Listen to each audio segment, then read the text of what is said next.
വിഷുവല്ലേ മോളെ, ഓരോരോ ഓർമ്മകള്.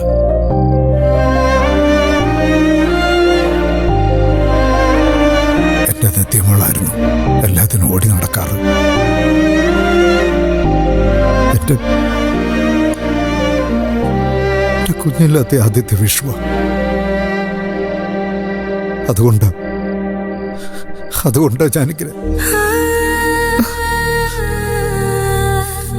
കരയില്ലേ അച്ഛ, ഇങ്ങനെ വിഷമിക്കല്ലേ.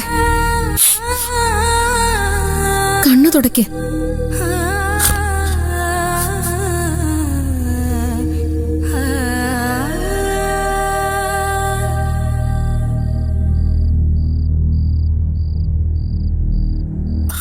നഷ്ടപ്പെട്ടവർക്ക് അതിന്റെ വേദന അറിയൂ.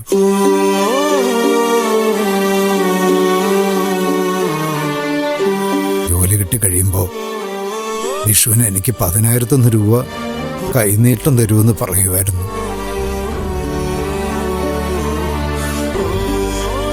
അപ്പൊ ഞാൻ തിരുത്തും,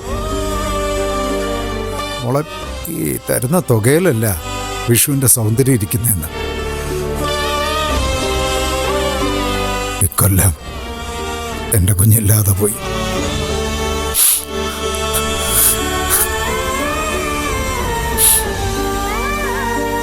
എൻ്റെ മോക്ക് എല്ലാ വിഷുവിനും ഞാൻ കൈനീട്ടം കൊടുക്കുമായിരുന്നു. 1 രൂപ നാണയം. അതിലുണ്ടാവും എൻ്റെ പ്രാർത്ഥനയും ഐശ്വര്യവും സ്നേഹവും എല്ലാം. ഇവിടെ വന്നതുകൊണ്ട് വിഷു ആഘോഷിക്കാൻ പറ്റിയില്ല എന്നുള്ള സങ്കടമുണ്ടോ മോക്ക്? ഇല്ലച്ചാ, അങ്ങനൊന്നുമില്ല. ഈ വിഷു എന്ന് പറഞ്ഞാൽ എന്താണെന്നറിയാവോ? രാവും പകലും ഒരുപോലെ വരുന്ന ദിവസമാണ്. ജീവിതം അങ്ങനെ തന്നെയാ. ഇരട്ടം വെളിച്ചവും ഇങ്ങനെ സമാസം വന്നുകൊണ്ടിരിക്കും.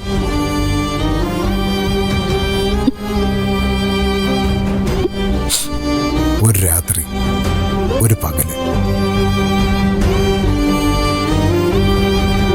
ഇപ്പോ ഈ വീട്ടിൽ രാത്രിയാ. കുറെ കാലമായിട്ട് അങ്ങനെയാ. ആദ്യം എന്റെ സുതിമോൻ, ഇപ്പൊ നിത്യമോളും.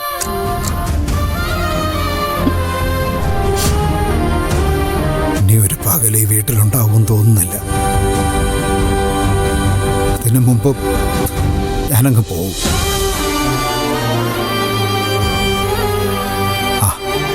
അന്ന് മോളെന്നെ ഓർക്കണം കേട്ടോ.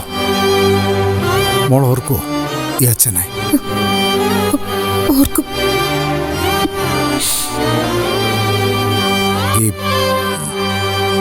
ഈ മനോഹരനൊരു തോറ്റുപോയ മനുഷ്യനാ മോളെ. ഒന്നും നേടിയില്ല. നേടിയതൊന്നും നിലനിർത്താനും പറ്റിയില്ല. ഇങ്ങനെയൊരു ജന്മം. സാരമില്ല, എന്റെ ജന്മം ഇങ്ങനെ തീർന്നോട്ടെ. മതിയായി, തൃപ്തിയായി, സന്തോഷമായി. ഇനി വേണ്ട.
നടന്നോ, ഞാൻ വഴിപാടിന്റെ രസീത് എഴുതിയിട്ട് വരാം.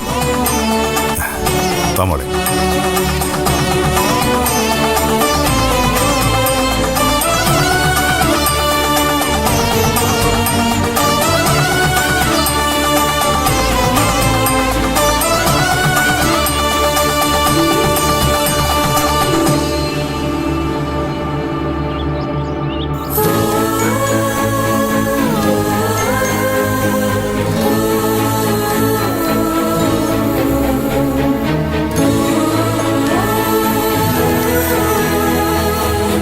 മോളെ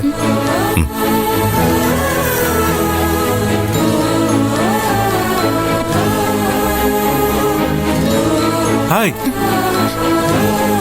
അച്ഛാ, ദേ വിശാലങ്ങള്.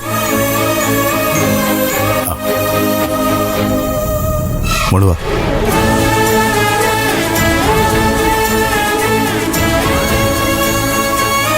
വിശാലിന് ഒരു അത്ഭുതം കേൾക്കണോ? ഇവര് ഡ്രസ്സ് എടുക്കാൻ വേണ്ടി പോയിരുന്നു. അവിടെ വെച്ച് സുതിമോൾക്ക് ഒരു ഉടുപ്പ് ഇഷ്ടമായി. ആഹാ. വേറെ എടുത്തിരുന്നതുകൊണ്ട് അക്ഷര അത് വാങ്ങാൻ സമ്മതിച്ചില്ല. ആ ഉടുപ്പാണ് ഇത്. കൊള്ളാലോ. എനിക്ക് നല്ല ഇഷ്ടായി.